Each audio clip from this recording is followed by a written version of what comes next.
We bless God so that God will bless us. So this time, let us open our Bible in Deuteronomio.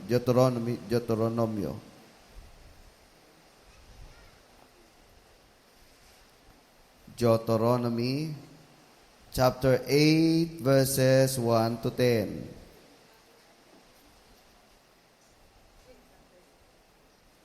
Sana bukas na lang to nangyari tong bagyo. Kasi para walang pasok kami. Oo nga sayang. Sayang, nanginayang talaga ako. Ang buong bukas pa. Baka magmadali na. Hindi naman. Mabang. Baka magbago isip, sayang eh. Ganito sana, bukas, relax. Okay. So, basahin natin yung chapter 8 verses 1 to 10.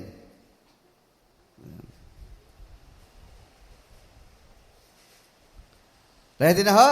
At nasa ano naman nasa monitor. Babasahin yung verse 1 kaysa verse 2 hanggang matapos natin yung verse 10. Okay, ito na po. Sundin niyong mabuti ang mga kautusang ito na ibinigay ko sa inyo ngayon upang humaba ang inyong buhay. Dumami ang inyong lahi at kayo'y makarating sa lupaing ipinangakos ni Yahweh sa inyong mga ninuno. 2, verse 2 kayo.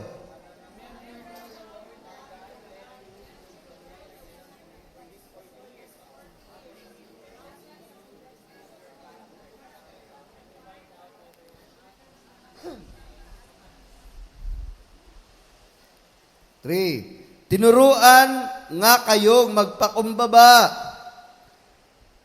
Ginutom niya kayo bago binigay sa... Hirap, wala na pala. Hindi ko na pala kaya magbasa ng malayo. No? Ginutom niya kayo bago binigay ang... Sino sa inyo may salamin? Hindi kasi labo nung nung soon. Okay, sige. Ulitin ko ha. Anong version? 3. Tinuruan nga kayong magpakumbaba. Ginutom niya kayo bago binigyan ng mana. Isang pagkaing hindi nyo kilala ni ng inyong mga ninuno. Ginawa niya ito upang ipakilala sa inyo na ang tao'y hindi lamang nabubuhay sa tinapagkain, kundi sa salita na rin naman ni Yahweh. Kayo. 4. Okay, verse 5. Itanim nyo sa inyong isipan na kayo'y itinutuwid niya kung paanong itinutuwid ng ama ang anak. 6.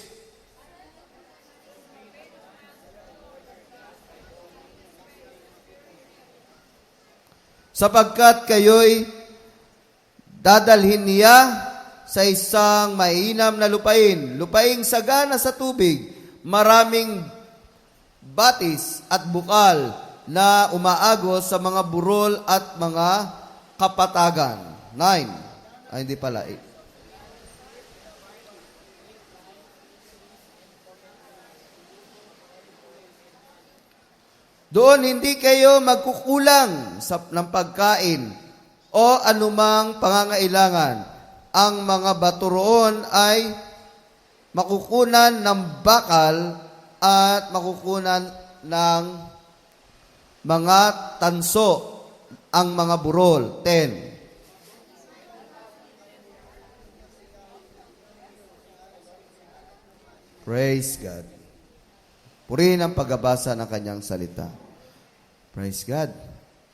Natutunan ko na kailangan ko na siguro magsalamin talaga pag nandito ako, no?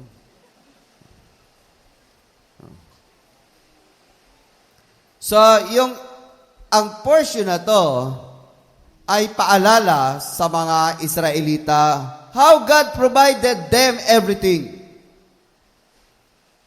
The Lord is a great provider.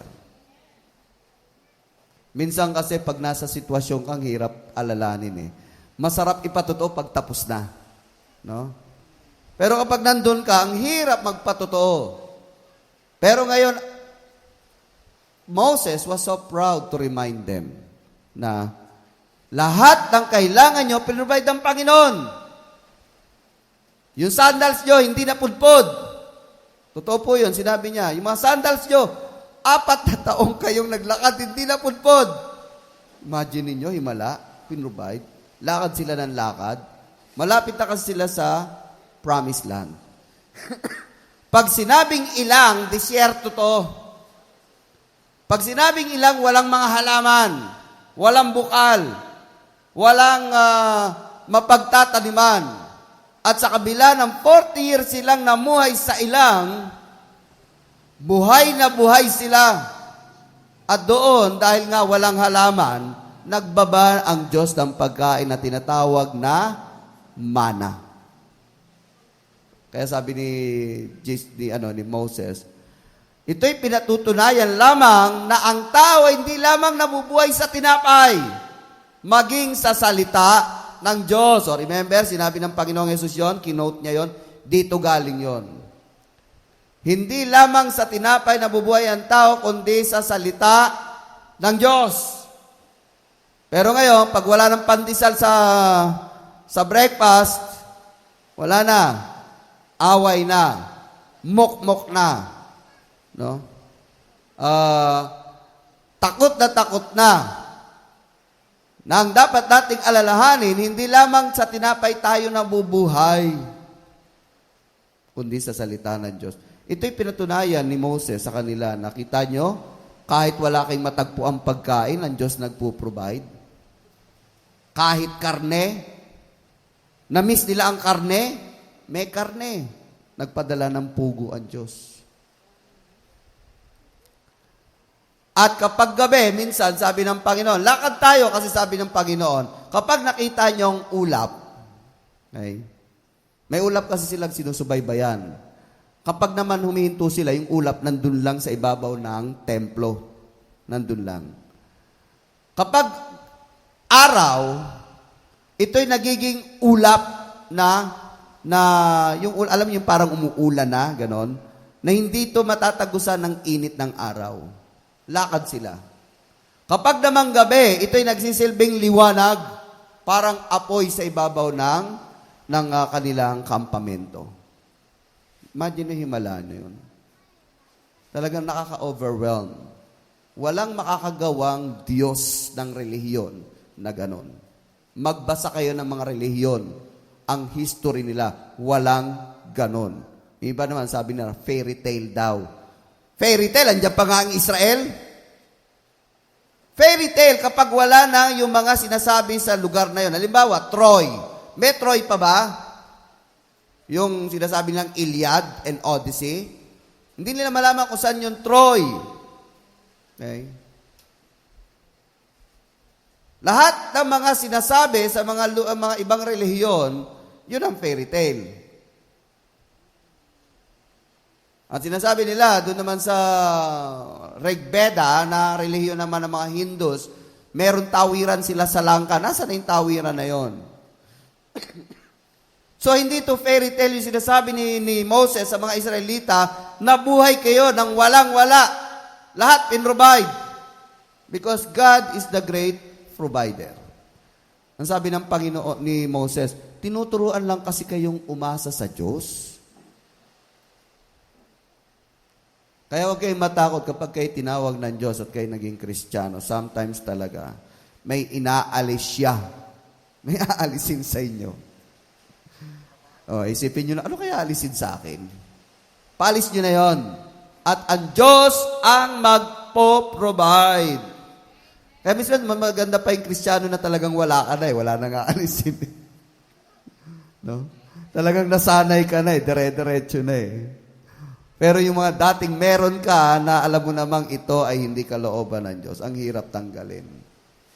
Kasi yung mga Israelita, sila ay namumuhay sa Ehipto na masyadong dependente sa Egypt. O, may Egypt pa ba? May Egypt? History meron, hanggang ngayon may Egypt pa. Napaka-dependente nila, so much dependent sa Egypt. Andun lahat ng pangailangan na pinoprovide ng Egypt, pero alipin naman sila. Ganyan po, minsan yung mga pinaalis ng Diyos, alam niyang aalipinin lang kayo niyan. Alisin niyo na yan. Siya na ang bahala mag-provide. Kaya nung umalis sila, talagang inalis lahat. Wala silang iniwan. Kasi nag-substitute ang Panginoon sa lahat ng provision. Pero hindi sila naman namuhay na puro na lang ganon sa disyerto. Sabi ng Panginoon, pupunta na kayo sa lupang pangako. Hindi lahat, puro mga disyerto buhay natin. God will bless you. Ang sabi dito ni Moses, tinetest lang naman kayo eh. Yung sinabi niyo, yes, I will follow. Minsan ang dali magsalita, di ba? Ang daling umoo. Ang daling magsabing ng yes. Pero pag nandun ka na, yung yes mo, nagiging aso na, nawawala na. No? Nawawala na. Pero ang pangako ng Diyos na dadaling kita sa masaganang buhay, hindi mawawala. Ang tinitignan niya, gusto niyang maging compatible o maging equal ang pattern yung pangako ng Diyos at yung yes mo. Kailangan maging ano yan, mag-jive yan. At tunay nga, na meron lupang pangako sa buhay natin, hindi lang sa langit, maging dito sa lupa. God will bless you. Dahil na-test niya na ikaw ay talagang tapat, darating kusa ang lahat ng pagpapala. Darating kusa ang lahat ng mga pangarap mo sa buhay. Darating sa buhay mo ang lahat ng ninanais mo. Dito, nasa disyerto pa sila. Kaya sa buhay natin dito sa lupa, para tayo nasa disyerto minsan eh. Okay? So, itong binasa natin, recollection lang. Tapos na nangyari. Pero meron pa rin silang dapat puntahan. Sila ipapasok na sa lupang pangako. Dahil ibibigay niya na yan. Dito sa buhay natin, ipinagkakaloob na sa inyo, pangailangan nyo, hindi maubos yan. Pero may masigit pa diyang ibibigay ang Panginoon. Okay? Kaya wag na kayo mainggit. Yung ambition natin, palitan na ng vision. Iba yung ambition sa vision. Okay? Yung ambition pang sarili. Pang kayabangan. Pero pag binigyan ka ng vision, yon ay kalooban ng Diyos sa buhay mo at sa kapurihan niya. Okay? Kaya kung ano yung vision nyo, palitan nyo na ng vision. Alisin nyo na yung am. Am kasi yung sarili yun eh. Kita nyo? Kita nyo difference ng ambition tsaka vision. Kasi minsan, yung gusto natin, nakala natin, vision. Yung pala, ambition. Pero dito, hindi nila ambisyon talaga na pumunta sa lupang pangako. Vision ng Diyos yun. Gagamitin, tinawag kita, ipoprovide ko ang lahat ng to. Bibigay ko ang lahat ng to. Vision yan. Okay. May mga vision ba kayo sa buhay? Hello? Kahit yan trabaho, dapat sa Panginoon, vision ang gawin nyo. Huwag vision. Kahit na yung profesyon, vision yan, hindi vision. Kasi delikado pag ambition eh. Pag nandun ka na, malulungkot ang Diyos kasi ang yabang mo na. Ang ambition, it provides kayabangan at babagsak ka dyan. Pero pag vision, it provides humility na alam mo hindi galing sa iyan. Kundi magte-testify ka na magte-testify para sa Panginoon. So ano man nasa puso nyo at isipan, pilitan nyo na yan ng vision, not ambition. We have our vision in life for our family, para sa ating sarili. Bilang anak ng Panginoon Diyos, ayoko maghirap. Hindi yan ambisyon. Yan ay vision. Kasi gusto mong maging pagpapala sa iba, gusto mong papapurihan sa Panginoon. Bilang Kristiyano, ayaw mong bumagsak sa klase. Hindi yan ambisyon, yan ay vision. Di ba? Bilang negosyante, gusto mong lumago ang iyong negosyo. Kasi alam mo, kapag ikaw maraming pera, pwede ka mag-share sa church. Hindi yan ambisyon. Yan ay vision. You see the difference of ambition and vision. And praise God, lahat ipoprovide ng Panginoon Diyos. Kaya mangarap na kayo para sa inyong sarili, para sa inyong pamilya, para sa inyong ministry, para sa inyong negosyo at trabaho. Because God will provide. Huwag kayong masettle sa buhay nyo. Vision ang gamitin nyo. Huwag kayong huwag nyo sabihin na, mahirap lang ako ay sapat. Hindi, ayaw ng Diyos yun. Ay, ito na lang talaga ang kaya ko. Ito yung inborn na akong ganito. No, mababagong lahat. Lahat mababago. Si Bukichik, Bukichik ba yun? Bukichik? Oh, nabago buhay niya, no? Kahit na ganong, walang paa, walang kamay, isang daliri lang nandun sa paa niya, pero siya ay naging magandang buhay, naging sikat pa, naging superstar pa, at meron pang asawa. Ito, maganda. You see? May anak na. Himala. Himala magkaanak. So, wag niyo sabihin na ganun ka lang. Make a vision in your life. Kaya meron tayong pinupuntirya dito sa buhay natin, dito sa lupa, at maging din sa langit. So, yung mga sinabi ni Moses, nabanggit niya ang mana. May simbolo yan. Nabanggit niya ang desert. Desierto. May simbolo yan. Ba't nawala?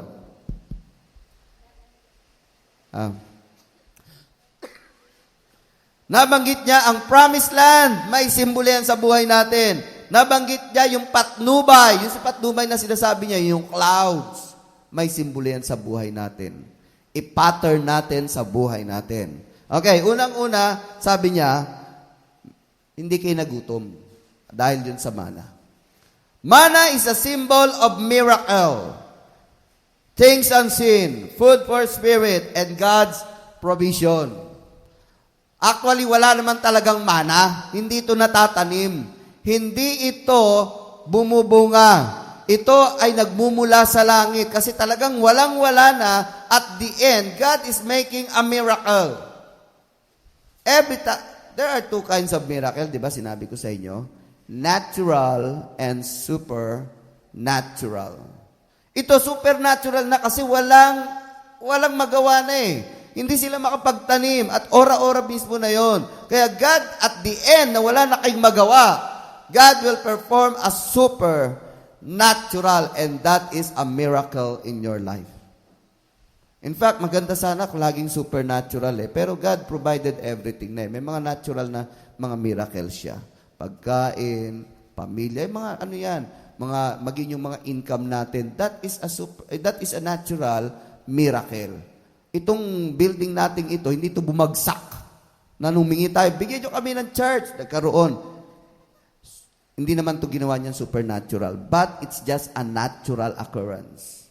Na ginawa niya lahat yan. At lahat ng nangyayari sa atin, God will provide. Kaya kahit na wala na kayong laman sa bulsa ng inyong pitaka, meron tayong tinatawag na money miracle. Pero mas gusto ko yung natural eh. Kasi marami. Kasi kung money miracle si Lord, ano lang eh, mga pieces lang eh. Minsan natanong kasi yan. Sabi may nag-kompronta kay Pastor Eman. Kung nagmamani miracle ang Diyos, ang pera ay may serial number yan. Counted yan. Paano nangyayari na magdodoble siya ng serial number? Hindi po, sabi ni bigla na nag-flash sa kanyang isipan. Ang pera ng mga masama ay napupunta sa mga righteous. Niisip ko siguro nawawalan yung mga mayaman na pupunta sa inyo. So walang nababago sa serial number. Kaya papira-piraso lang eh. Remember Jesus Christ, sabi nung hinilingan siya ng money miracle, asa ng pan-tax nyo? Actually, walang pera si Jesus Christ. Pedro, pumunta ka sa sa lake, mangisda ka. Ang unang isdang mabingwit mo, kunin mo buksan mo yung bunganga, meron niyang pera pambayad sa tax ko at bayaran mo na rin ang tax mo. See? Paisa-isa lang. But that's still miracle. At that time, may binibigay talaga, dumarating. Pero bahala na Diyos kung anong ginagawa niya. No? Kung kumukupit siya sa mga milyonaryo, dala siya. Hindi natin problema yon. No?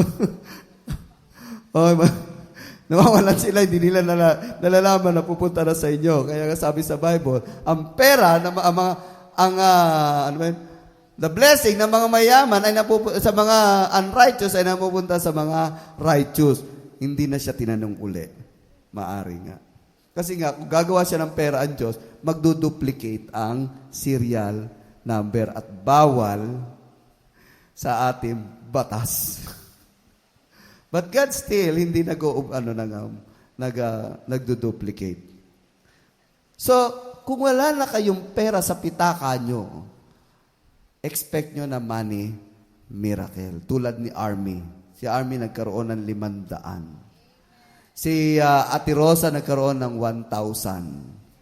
Kung saan man galing yon na dinala ng anghel sa mga bulsa nila, wala na tayong pakialam doon. Ano? Ang importante, that is a miracle. Totoo po yun. Ako naniniwala doon. Pero hindi ko ma-experience kasi lagi may laman ng pitaka ko. Kaya okay lang. No? So, miracle. Manna is a symbol of miracle in your life. Things unseen. Yung iba ayaw maniwala sa mga bagay na hindi nakikita. Actually, ang mas permanente ay mga bagay na hindi nakikita. Hindi naniwala sa demonyo. Isip lang daw yan. Yung nagbubulong sa kanila, demonyo na yun. Hindi nila alam. Yung nag-persuade siya, huwag kang maniwala. Hindi nila demonyo na pala yun nasa likod nila. Hindi naniwala sa mga anghel. Para sa kanila, magandang babae, anghel. Pero merong anghel talaga. Hindi ko alam kung Photoshop lang to, kung ito'y gawa-gawa lang. Sa FB, may nakita, babanggain na. Nakita niyo yun? Ang tagal nun sa FB, sa Facebook. Babanggain na yung tao, nakakalesa, ng sasakyan, biglang may nag-appear na liwanag. Tapos nawala sa kanyang lugar. Nakita niyo yun? Hanggang nasa FB ko Hindi niyo nakita yon? Ay, nako, sana maipakita ko. Hindi nag-FB. Hindi pa nag-open. Hindi nakita yun. Yung sa China daw to, nakita sa CCTV.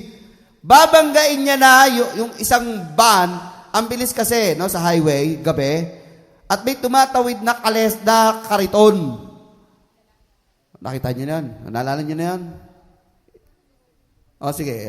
Isi-save ko yun, Minsan ipakikita ko rin. Hindi ko alam kung ito yung Photoshop o kung ito ay totoo. Pero, ganun gumawa ang Diyos. Tinititigan ko yung in-slow motion. Kasi nung una, liwanag lang. Nung slow motion, hindi mo talaga makikitang nagbago o minto yung sakit dire-diretso Yun sa liwanag, biglang may nag-appear na tao, hinawakan yung kariton, tapos biglang nawala, napunta na sa ibang lugar. Tapos yung tao, naka-hood, no? Umilis na, pagkatulong niya, biglang nung naglalakad, bigla na lang naglaho na parang usok. Nakuha yun sa FB. There is an angel. Hindi lang yung sa FB, marami nagpapatotoo. Yung iba naman, binangga talaga siya. Lumipad siya sa isang lugar ng layo, pero buhay na buhay siya. Hindi niya alam kung ano nangyari. Iningatan siya. Anak ni Mami Serna, bata yan, hindi pwedeng magsinungaling. Nung siya'y masasagasaan na sa ilalim, may humatak daw sa kanyang puti na lalaki. Nasa ilalim talaga siya ng sakyan.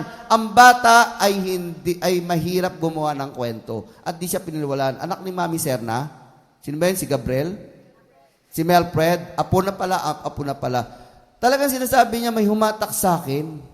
Kaya hindi siya nasagasaan. At ayaw siyang paniwalaan. And that is an angel. Ang isang bata na ganitong edad, pag nagsisimula na magsalita, apakahirap gumawa ng kwento. Kaya nga sa usgado, mas paniniwalaan niya kaysa kahit sino sa inyo. Pag nagsalita yan.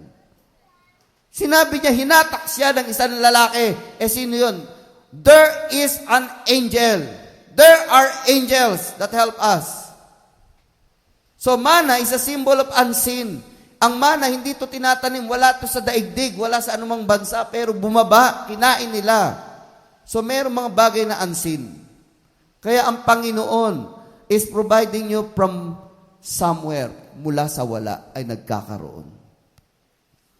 Mana is a symbol of food for the spirit. At ito ay binanggit, sinabi ni Moses, kakita nyo nabuhay kayo. Kahit kayo walang-wala sa 40 years. Kaya nga, sabi niya, kaya nga, hindi lang sa tinapay nabubuhay ang tao, hindi lang sa pagkain nabubuhay ang tao, maging sa mga salita ng Diyos. Kaya tayo nabubuhay sa mga pangako ng Diyos. Tayo ay nananatili dahil sa mga salita at pangako ng Diyos. We claim it. At mula sa salita ng Diyos, ito'y nagiging totoo. Ito'y nagiging material. Ito ay nagiging substance. Amen ba? Mula sa wala, magkakaroon. Kaya yung building natin, imagination pa lang. Picture pa lang. But mula sa wala, magkakaroon yan. I tell you, God is telling us, magkakaroon ng building ng worth more than 5 million pesos. Meron ka bang 5 million kalahati sa'yo? Wala. Sino sa inyo may kalahati ng 5 million? Sino sa inyo may kalahati ng 5 million? Kahit kalahati lang. Anyway, may mana naman no? Okay. God will provide. And what we are holding is the promise of God. Because mana is a symbol of the food for the Spirit, Word of God, and God's provision. Kung nagawa niya sa Israel yan, gagawin niya rin yan sa atin. Walang amen. Amen! Ako gusto ko mag-amen. God's provision. Tumango lang. Then, of course, ito, may disyerto. Hindi mawala yan. May desert. Desert is a symbol of vanity, wasteland. So, dinadako tayo sa mga waste. Sinasabi, mga ginagawa mo sa buhay mo, mga walang kwenta yan, papalitan ko. And trials. There is a trial. Pero praise God, the trial is, hindi naman nalulugod ang Diyos sa mga pagsubok natin.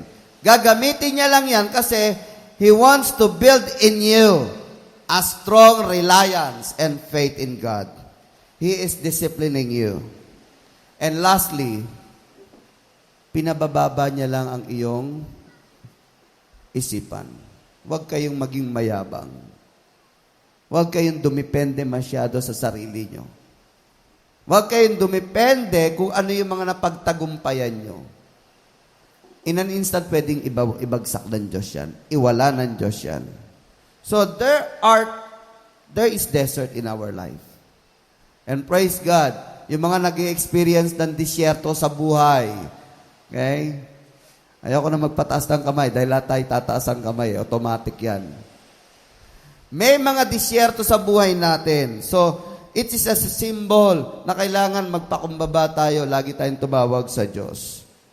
And kung ano man yung mga nakita natin sa ating paligid, they are just vanity.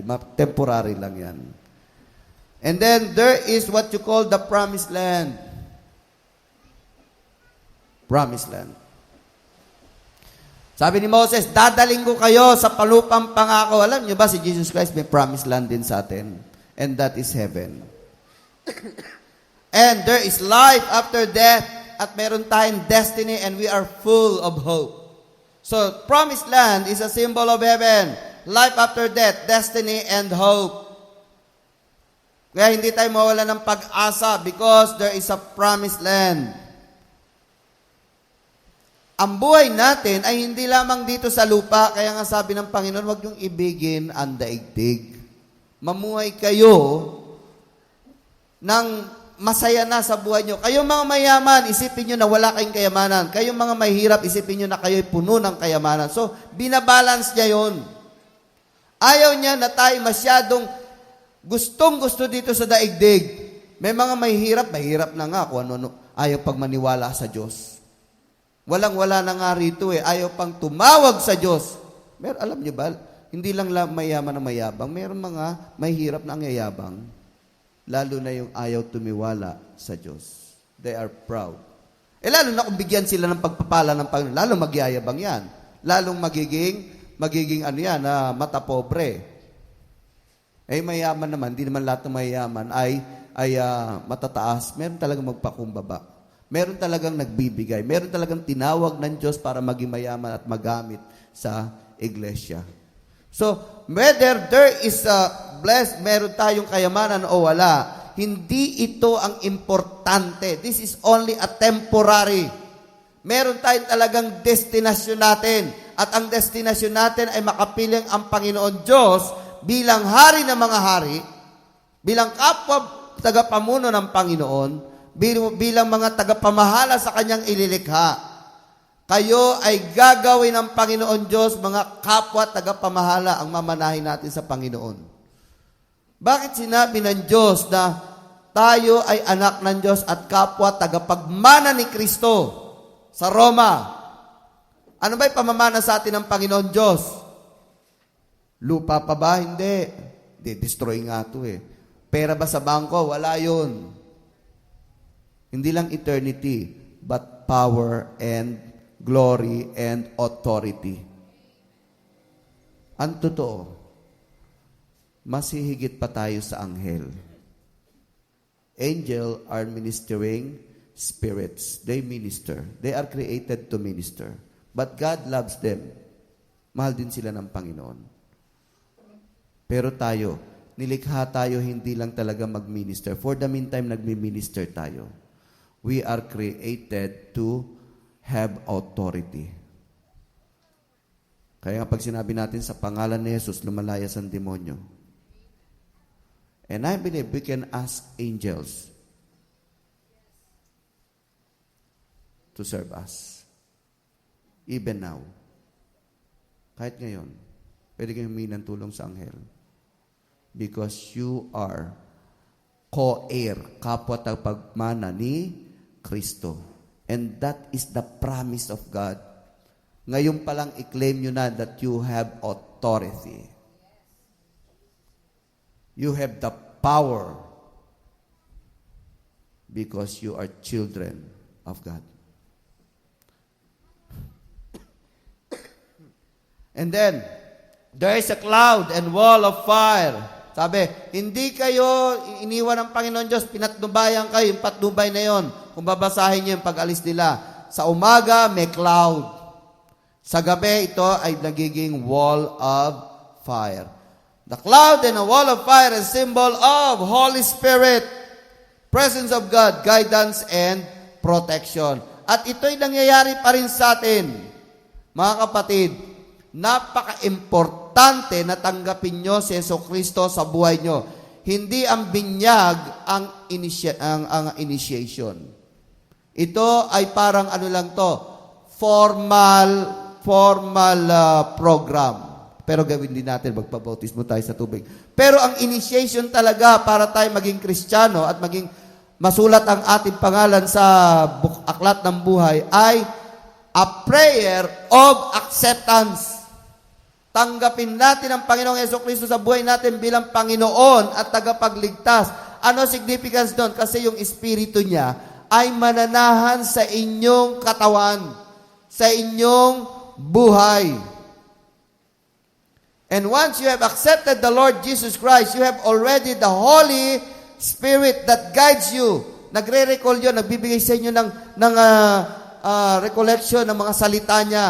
Nagbibigay sa inyo ng wisdom na tama na, may mas tama pang gusto niya. Nagbibigay sa inyo ng tamang desisyon. Nagbibigay sa inyo ng katalinuhan. You need to accept Jesus Christ as Lord and Savior so that you may have the Spirit of God. Kahit nasa bahay lang kayo, the Spirit is with you. Kahit naglalakad kayo, nakasakay kayo sa sakyan, the Spirit is with you. Nung panahon noon kasi, ang Espiritu Santo, hindi ibinibigay sa mga tao. Hindi pa makapasok ang Espiritu Santo ng Diyos sa Old Testament dahil si Kristo hindi pa namamatay. Hindi pa tayo nalilinis sa ating kasalanan. Nung unang panahon, ang binibigyan niya lang ay yung mga tinawag niya na ina-anoint. Anong mga ina-anoint niya? Prophet, priests, and king. Yun lang ang binibigyan niya ng Espiritu Santo. The rest ay wala. Dahil nga hindi sila mabigyan ng Espiritu Santo, nung paglalakad nila, nandun pa rin ang Espiritu Santo pero wala sa puso nila. Nakaibabaw sa kampamento lang. Pero ngayon, yung cloud na yon, yung fire na yon, the same cloud and fire ang pumapasok ngayon sa inyong puso't isipan. So you can feel the fire of God. You can feel the wisdom of God. So ang patnubay ng Diyos ay ang Espiritu Santo. And the presence of God. God is the sweetest lover of all. Dahil siya ang umiibig na hindi talaga nang iiwan. Iiwanan ka ng asawa mo dahil may trabaho. Iiwanan ka ng boyfriend mo kasi nasa ibang eskwelahan.